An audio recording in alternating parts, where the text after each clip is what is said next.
The NFC West turned on its head a bit a season ago. The San Francisco 49ers trying to regain prominence after an off year and addressing both their type and places of need. It was Michael Williams, the edge, their first pick at 11. Back in studio with the guys, we were just having a bit of a candid conversation off air because I was expecting more offense. You're going to end up paying Brock Purdy a pretty penny here in the not too distant future. You want some cheap work around him and guys that can be contributors. Did they do enough there? And I know we love the pick at 11, but around Brock Purdy in that offense, did you see enough? Oh, no. I mean, they ignored the offense entirely. This was a draft predicated on fixing their run defense. They lost multiple games last season because they could not get the crucial stops when it mattered most because people were just running it down their throats. This was a draft saying that's going to change. They got, for my money, the best run-defending edge guy in this draft class in Michael Williams out of Georgia, and 2 of the 3 best run-defending defensive tackles in this draft class in Alfred Collins from Texas and CJ West from Indiana. That is going to transform this run defense sooner rather than later. And I also got to give a shout out to Jordan James in the 5th round, one of my favorite running back prospects in this draft class. His vision is exceptional. He's going to be a Kyle Shanahan favorite sooner here. I gave him an A+, so I liked him as much as Mike with the plus added on there. And I'll just keep going. He talked about the defensive line. Nick Martin, if he were 2 inches taller and 20 pounds heavier, he might have been a top 25 guy. I loved his absolute tape. I've never said the phrase absolute tape before, but that's how excited I am about this draft class. Upton Stout, Western Kentucky player. He's a good young player. Marcus Siegel out of Kansas State. He will thump you. He also ran really well. And they got Curtis Rourke for the offensive side of the ball. The next Brock Purdy, perhaps, suffered the ACL injury at Indiana. Incredibly tough. He's going to be a backup almost certainly. I don't think you're going to find Brock Purdy yet again. What? Difference between absolute tape and regular tape?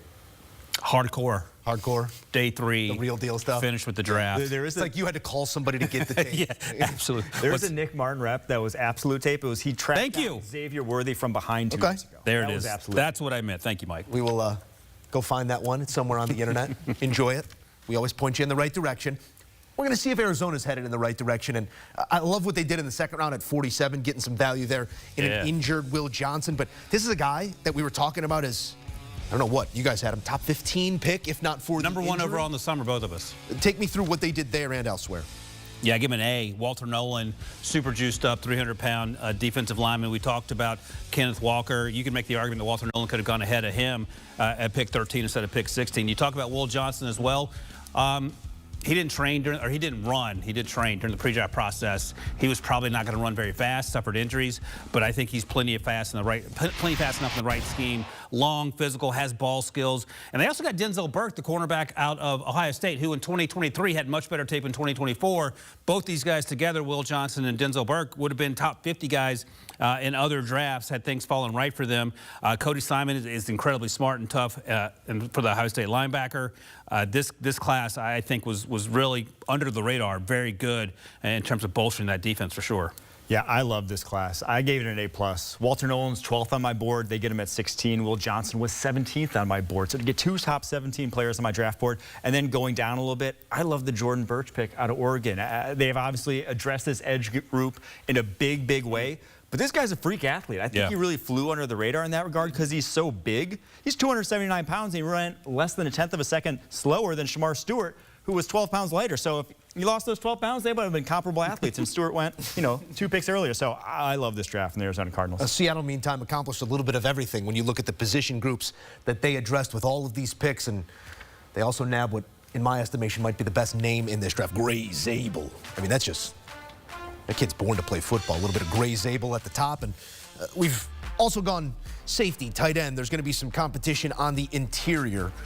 A very active week as well on the phones for this front office. Mike, when you take a look at what they did and didn't accomplish here, were enough boxes checked in your eyes? Yeah, I liked it. I didn't love it. I went B+. Gray Zabel, he was lower on my board, but I get why you took him here. He's the best zone interior offensive lineman in this draft class. Clint Kubiak's gonna run a ton of outside zone. Nick Manwari, I think he's gonna fit that defense. Mike McDonald to a T. He got his Kyle Hamilton version now here in Seattle.